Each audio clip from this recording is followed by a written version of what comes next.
सभी है और ब्रह्मा कुमारी से आपको खास रिगार्ड मिलता है। ऐसे व्यक्ति समाज में कम देखने को मिलते हैं, तो आप अच्छे लोगों को शेयर करें। आदरणीय जज साहब। ओम शांति, ओम शांति। मंच पर आसीन कर्ण भाई, जो उस धरा से आते हैं जिसको मैं अक्सर कहता हूँ कि एक परिदेश, उससे भी ऊपर माउंट आबू से। बचपन में सुना करते थे कि एक परिदेश होता है, तो मेरे को माउंट आबू जाने का सौभाग्य प्राप्त हुआ। तो जब मैं वहाँ गया तो जो मेरे मन में संकल्प था किसी परिदेश का, मेरे को लगा कि माउंट आबू उस परिदेश से ज़्यादा सुंदर है। कर्ण भाई जी वहाँ से आए हैं। दीदी पूनम दीदी जी का अभी आपने बहुत ही सुंदर मेडिटेशन का प्रोग्राम और उनका मुस्कुराता हुआ चेहरा हमें कितना आनंद दे रहा था। हमारी बहन रविंद्र कौर गुजराल जी बहुत अच्छा बोल के गए हैं। भाई नरेंद्र शर्मा जी आ नहीं सके किसी वजह के कारण, बहुत अच्छी शख्सियत हैं। सुधीर जी मेरे भाई की तरह हैं, मेरे को बहुत प्यार देते हैं।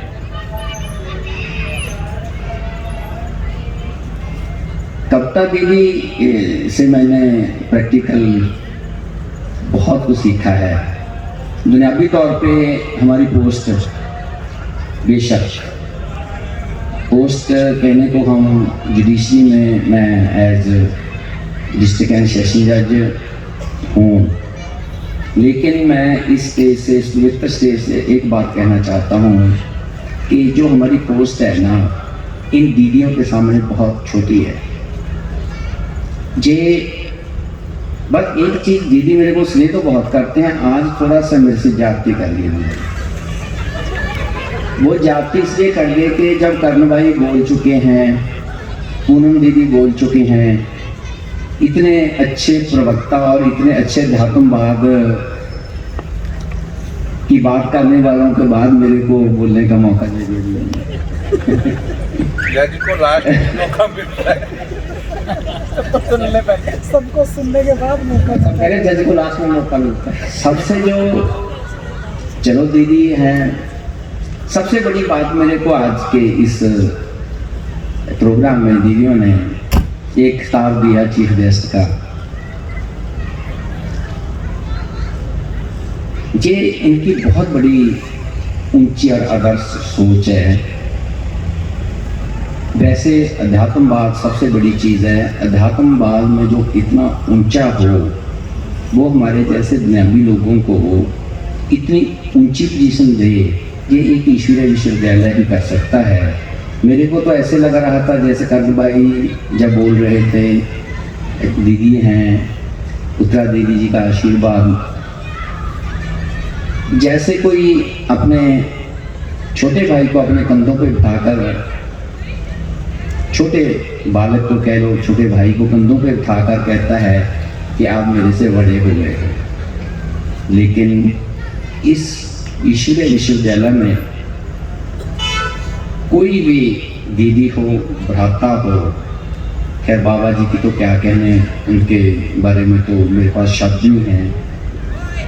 सभी लोग इतने ऊंचे, मैं काफ़ी समय से जुड़ा हूँ, मुझे आज तक इस ईश्वरीय विश्वविद्यालय के किसी भ्राता और बहन में एक भी खूबियाँ हैं, एक भी कमी नहीं मिली। ये मैं आपको गारंटी से कह सकता हूँ। अगर विश्वास नाम की चीज़ है तो इन दीदियों के पास है। पहले जब मैं बरनाला से बिलोंग करता हूँ, जब जाते थे तो देखते थे एक अच्छी शालीनता भरी दीदियाँ संदेश देती हैं, प्यार का संदेश देती हैं, बात कम समझाती थी। वो एक चित्र दिखाते थे शिव और शंकर में क्या अंतर है। तो हम नॉर्मली ये कहते थे शिव और शंकर एक ही तो चीज़ है, इसमें अंतर क्या है। ये दीदियाँ पता नहीं कौन सी बात करती हैं।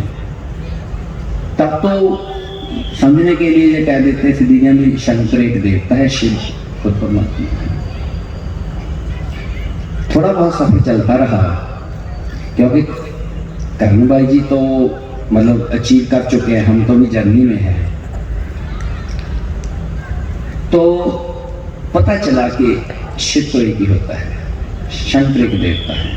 तब से थोड़ा थोड़ा एनालिटिकली समझाने लगी बात। उसके बाद थोड़ा बहुत जाते रहे, अभ्यास करते रहे। लेकिन जो असली मेरे को ज़्यादा इनके बारे में जानने का मौका मिला, तो जब मैं गिद्धरवाहा न्यायाधीश की पोस्ट पर मेरी पोस्टिंग थी, तो मेरे को वो पुलिस वाला कहने लगा, सर कोई दीदियाँ आई हैं, तो वाइट कपड़ों में, सुंदर कपड़ों में कोई दीदियाँ आई हैं, तो आपको मिलना चाहती हैं। मैंने कहा वो पूछो कौन है। कहते वो ब्रह्मा कुमारी संस्था से आई है। तो मैंने कहा बहुत अच्छी है, दीदियाँ आए ऊपर आ गई। मैं ऊपर, मेरे प्राइवेट एक चौरा सा था, वहाँ मैं रहता था। दो दीदियाँ बहुत ही शालीनता, प्यार, स्नेह। तो कहते भैया हम आपके रक्षा बंधन का दिन है, तो आपके राखी बांधने आए हैं हम। तो मेरे को बहुत खुशी हुई। तो दीदियों ने मेरी कलाई पे राखी बांध दी। उसके बाद एक बड़ी बात बताने जा रहा हूँ आपको। तो राखी बांधने के बाद दीदियाँ ने मेरे तिलक किया। जो उनके शब्द होते हैं ना दीदियों के बोलने के, उसी में ही पता चलता है कि कितने ऊंचे और आदर्शवादी लोग हैं ये भैया शब्द, डिवाइन ब्रदर, डिवाइन सिस्टर। तो मेरे को कहने लगे भैया आपको पता है जब कोई बहन अपने भाई के राखी बांधती है तो उसको कुछ देना पड़ता है। मैं थोड़ा सा सोचा, मैंने कहा सुना तो संस्था बारे में ये है कि ये कुछ मांगते नहीं, कुछ लेते नहीं। बस पता नहीं, मेरी पे भी तब बहुत कम थी। मैं कहा दीदी पता नहीं कितने के, मैं मना भी नहीं कर पाऊंगा। तो आप हैरान होंगे, इसके बाद आपका इस ईश्वरीय विश्वविद्यालय से प्यार और बढ़ जाएगा। तो मैं बहुत ही भाव विभोर हो गया। तो दीदियाँ मेरे को कहने लगी, मैं कहती दीदी कितने पैसे दूँ। कब तक दीदी, मैं तो यही सोच सकता था जितनी मेरी बुनियादी नॉलेज थी। कहती नहीं भैया हमने पैसे नहीं लेने आपसे, हमने आपसे आपकी कोई बुराई लेनी है।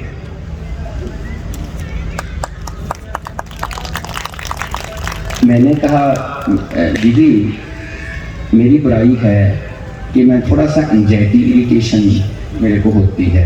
कहती भैया यही हमें दे दो, सिर्फ एंड सिर्फ एक ऐसी संस्था जो कहती है अपनी बुराई दे दो, मैंने कहीं और नहीं मिली मेरे को। मैं आपको ये गारंटी से कह सकता हूँ।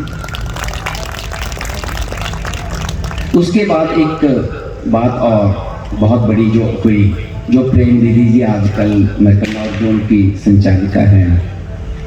मेरी पोस्टिंग मोगा में थी, तो एक उद्घाटन करना था बिल्डिंग का, ईश्वरीय विश्वविद्यालय की बिल्डिंग का। तो वहाँ जो चीफ गेस्ट थे कोई बहुत बड़े पुलिस ऑफिसर थे, अचानक उनको जाना पड़ गया। प्रेम दीदी जब बात करते हैं मानो फूल खिलते हैं, अमृत की मानो बारिश हो रही है। उन्होंने कहा कि अग्रवाल भैया बाबा जी का हुक्म है कि आपने चीफ गेस्ट बनना है। मैंने कहा दीदी मैं तो यहाँ तो सीखने आता हूँ, ये आप चीफ गेस्ट वाली बात लेकिन उन्होंने इतने प्यार से कहा, मैं ना भी नहीं कर सकता था, उनका प्यार था। तो मैं करण भैया जी तो चीफ गेस्ट मेरे को बना दिया। तो ऐसी चिट आ गई दीदी, ऐसे चिट। तो मैंने अपना नाम देखा, तो आपको बोलना भी पड़ेगा, कि मेरे को बोलना भी पड़ेगा। सच्ची बात है, हमारे जो नेशनल जो जुडिशियल वो है ना, लीगल सर्विस अथॉरिटी, उसका आप संदेश है कि आप समाज के काम भी करो। पहले तो हम जजमेंट देते थे, लोगों को इंसाफ देते थे, लेकिन जो वो इंसाफ है वो लॉ के दायरे में है। लेकिन इस संस्था में आकर मैंने सीखा कि जो काम अभी हमारी सुप्रीम कोर्ट ने शुरू किया है वो तो जो संस्था पहले कर रही है, हम वहाँ लॉ की बात करते हैं, आप लॉ की बात करते हैं। इतना मेरे को समझ आ गया। तो मेरे को लॉ की तो मैं बहुत सकता बात कर सकता था, लोक अदालत की बात कर सकता था, लेकिन इस ईश्वरीय विश्वविद्यालय के बारे में मेरे को ज़्यादा नॉलेज नहीं थी। तो मेरा टाइम भी 10-12 मिनट तो लगाया, उन्होंने भी आपने 10-12 मिनट बोलना। तो मैंने दीदी को पूछा, मैं कहा दीदी जी मैंने बोलना क्या है? कहती जी आप बाबा जी के ऊपर छोड़ दो। ये चमत्कार हुआ पहली दफा। तो जब मेरी टर्न आई, अगर आप में कोई उस प्रोग्राम में बैठा होगा, फरीदकोट की बात कर रहा हूँ मैं, शायद दीदी आप तो नहीं थे तब वहाँ। तो मेरे को पता नहीं मैं क्या बोल रहा था, लेकिन 12 और 13 मिनट बोला और 13 मिनट ही तालियां बजती रही। मैं हैरान हो गया कि बाबा जी ने क्या शक्ति दी, कैसे किया, मेरे को कुछ नहीं पता चला। उसके बाद मेरी आस्था इससे बहुत ज़्यादा गहरी हो गई। अक्सर मैंने देखा कि ज़्यादा दीदी ओम शांति ओम शांति ओम शांति, ये क्या ज़्यादा क्यों कहती हैं? तो मैंने एक दिन थोड़ा अध्ययन किया। देखो, पहले जो बात हम करते हैं उसको बार बार करते हैं, वो हमारी हैबिट का पार्ट बन जाती है।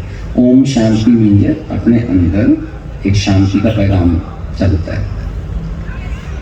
तो मैंने इसको शब्द का अर्थ भी देखा क्या है। ओम 3 शब्दों से बना है।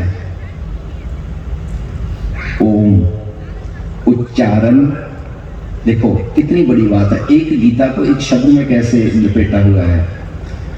आपका उच्चारण, हम बात करते हैं उच्चारण एक पहला, उसके बाद आचरण। उच्चारण कर लिया, उसके ऊपर हमने आचरण कर लिया, फिर आ गया मनसा। ओम मन से भी वो करना है, मीन्स कथनी करनी को एक्शन में लेना। ये संस्था का एक बहुत बड़ा सिद्धांत है। करण भाई ने बताया ज़्यादा क्रोध के बारे में। क्रोध जी सामने लिखा है, क्रोध मूर्खता से शुरू होता है और पछतावे पर खत्म होता है। कितनी ये छोटी सी लाइनों में एक समुंदर समा रखा है।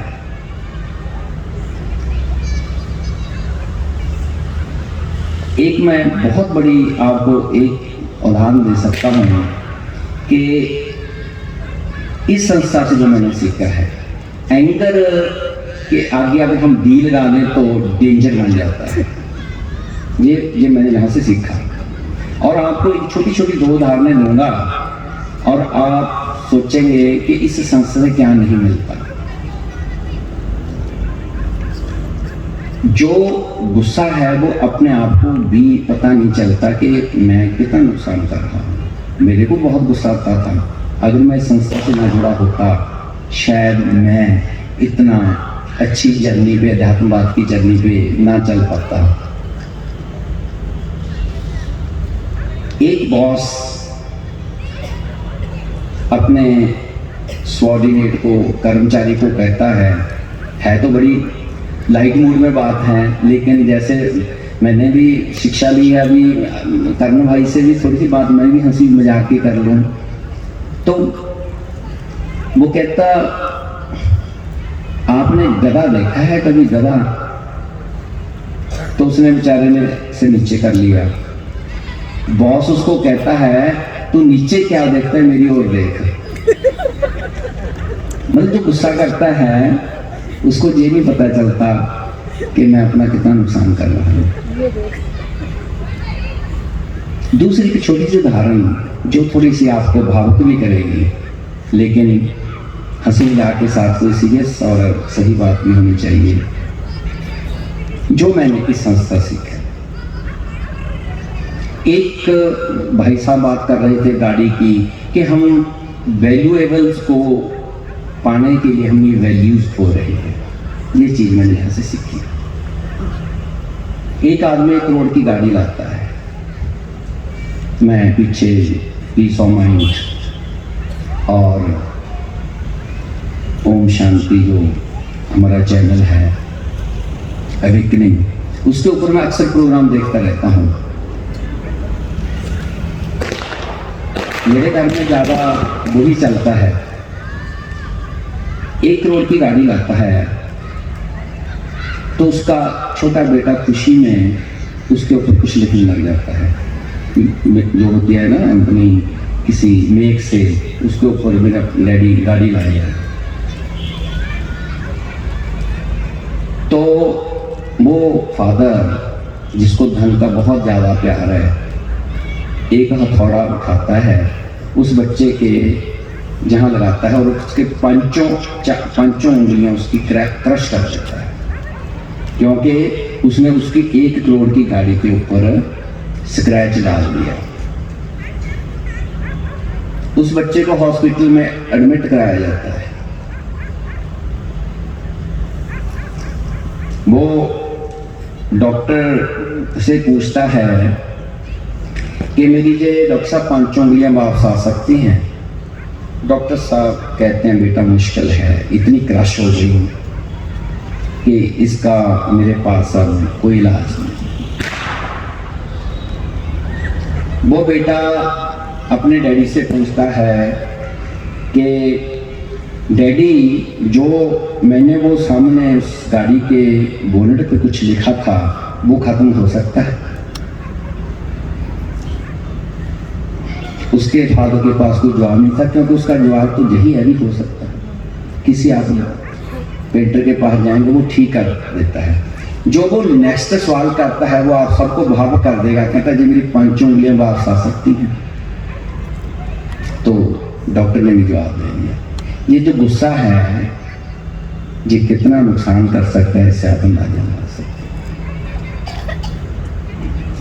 हैं। दूसरी बात जो इस महान संस्था से मैंने सीखी है, मैं माउंट आबू गया तो उषा दीदी, जिनका मैं बहुत, वैसे तो सारी दीदी बहुत, जिसको भी आप बात करोगे मतलब सभी में बहुत गुण हैं।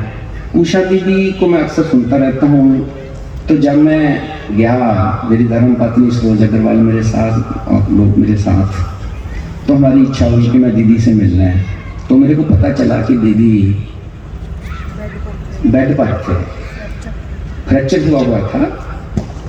तो मेरे को उसने कहा कि भी दीदी तो थोड़ा सा अंदर महसूस कर रहे हैं, भाई मिलना मुश्किल है। मैं थोड़ा उदास हो गया क्योंकि मिलने की बहुत इच्छा थी। तो मैंने फिर रिक्वेस्ट की, तो मैंने वही जो सीखा था कि आपका मतलब कि divine brother S K Agarwal wants to meet you. तो दीदी ने मेरे को अंदर बुलाया, मेरी धर्म पत्नी पंडाल में बैठे हैं रोज और सभी गए। तो आप हैरान रह जाओगे इस बात के ऊपर। मेरे लिए नहीं, आप उषा दीदी का और संस्था के लिए जोर से इतनी तालियां बजाना कि मतलब आज सारे चंडीगढ़ को पता चल जाए। तो जो दीदी अनवेल थी उसने मेरे को पूरा 1.5 घंटा दिया।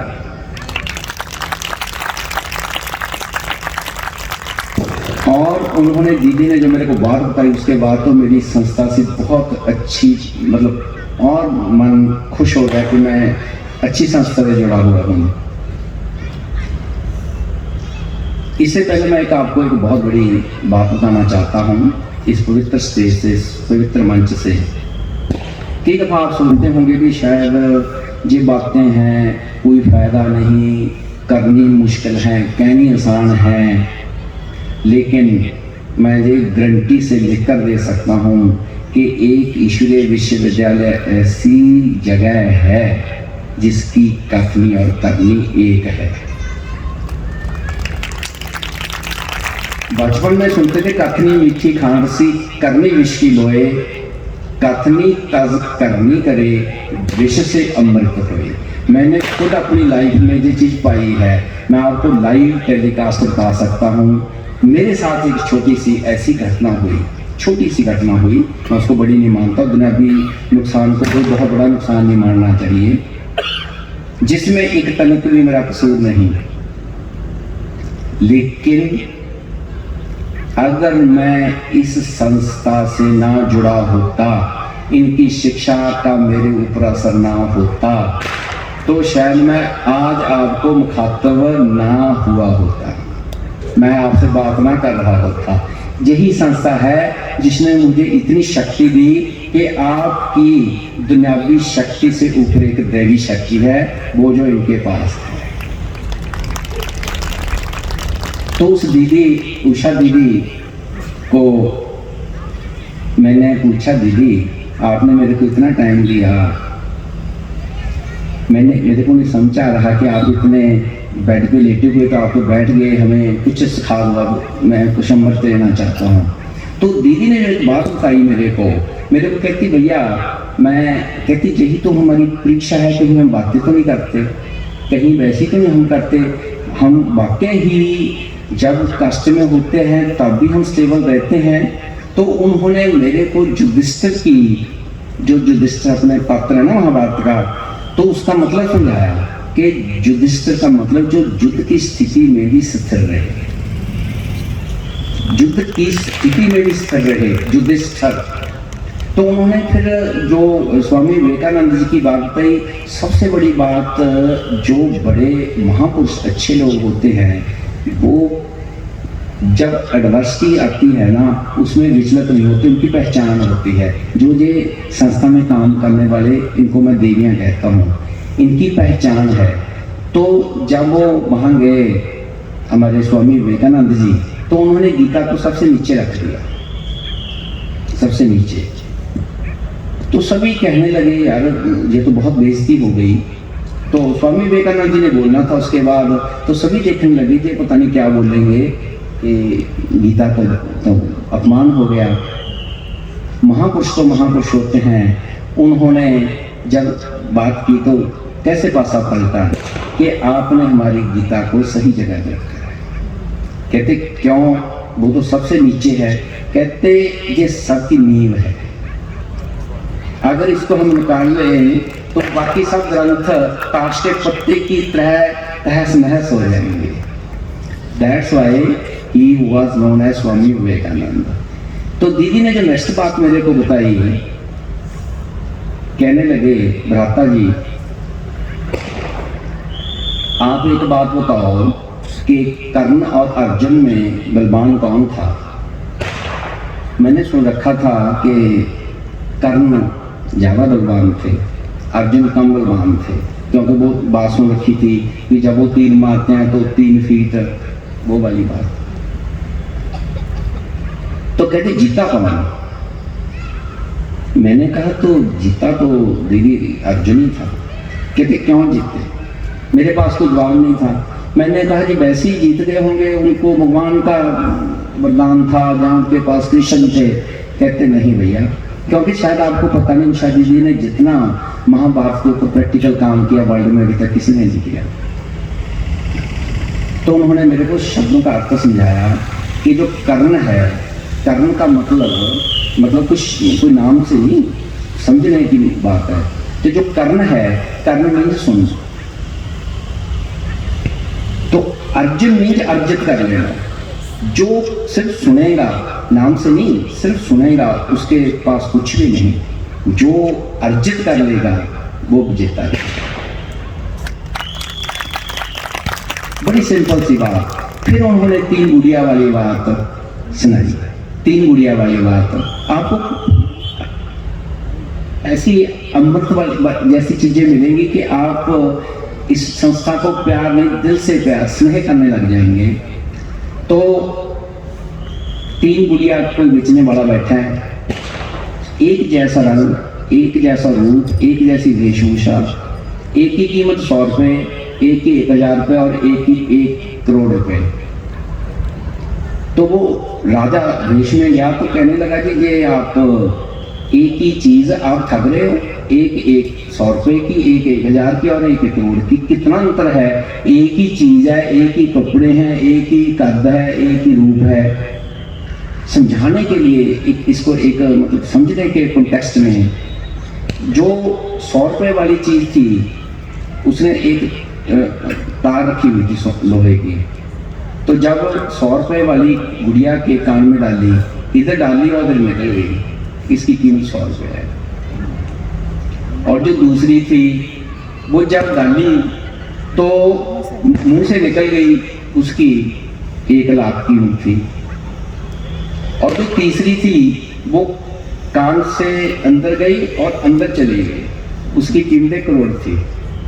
उन्होंने बताया कि जो आप अंदर अपने धारण करेंगे, कथनी करनी को ये करेंगे, तो आप समझ लेना कि आपकी कीमत वो हीरे जैसी है। अब कर्ण भाई ने जैसे बच्चे को पूछा इस लोगों से मैंने क्या सीखा, जहां से मैंने क्या सीखा कि अगर 1 रुपया कोई किसी को देता है और कोई 1 रुपया, मैं दीदी कप्ता दीदी से 1 रुपया लेता हूँ और 1 रुपया देता हूँ, पंडाल में से कोई ऐसा बता सकता है कि हमने अमीर कौन हो गया? कोई आप में से बता सकता है कि हमारे में कौन अमीर हो गया? 1 रुपया मैं दीदी को देता हूँ और दीदी 1 रुपया अपना मेरे को दे देते हैं जो उनके पास है। हाँ जी बताओ प्लीज, कैसे? 1 रुपया मैंने दिया, दीदी ने अपना रुपया मेरे को दे दिया। आपका रुपया सिंपल है, उनका रुपया पावर। ये तो आपने अध्यात्मवाद की बात कर दी, लेकिन भाई साहब मैथमेटिक्स में तो नहीं, ठीक है ना? अच्छा, अब दीदी ने मेरे को एक सुंदर विचार दिया और एक मैंने अच्छा शुद्ध विचार दीदी को दे दिया। इनके पास भी 2 हो गए, मेरे पास भी 2, डबल। 1 रुपया इनको देने से दीदी मेरे को 1 रुपया दे रहे हैं, तो हम बराबर ही रहेंगे मैथमेटिकली। और स्पिरिचुअली अगर एक विचार शुद्ध मैंने दे दिया, दीदी के पास नहीं था, दीदी ने मेरे को दे दिया, तो हम डबल बेनिफिट में हो गए। दिया एक ही है। ये चीज इस संस्था से सीखने को मिलती है। और एक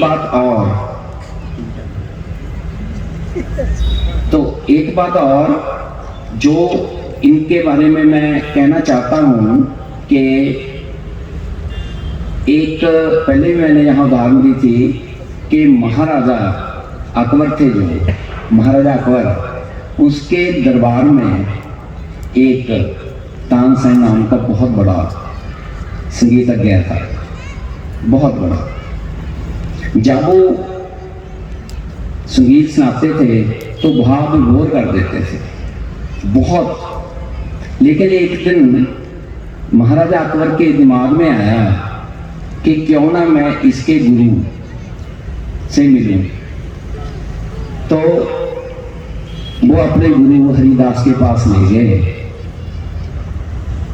तो जब उनकी संगीतमय धुनें सुनी तो महाराजा अकबर इतने भाव विभोर हो गए, तो उन्होंने उनसे पूछा कि जितना रस अपनी वाणी में उससे 100 गुना आपके गुरु में, इसका रीज़न क्या है?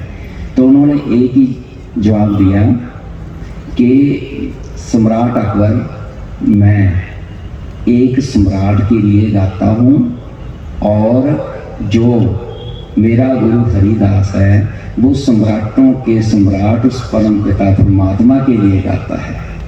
ये वो संस्था है जो उस परम पिता परमात्मा के लिए गाती है, इसलिए ये सर्वोत्तम संस्था है। बस एक बात लास्ट कहकर मैं अपने शब्दों को विराम दूंगा कि आप जितना प्यार इस संस्था को, बाबा को करेंगे, आपको उससे कितना ज़्यादा प्यार मिलेगा उसको मैं सभी एक छोटी सी उदाहरण से आपको समझाऊंगा कि रात को जितने सितारे आकाश में आपको दिखें, अगर आप बाबा को उतना प्यार करोगे तो मैं गारंटी से कहता हूँ कि जितने तारे आप आकाश में ना गिन सको, बाबा आपको उतना प्यार करेगा। Thank you.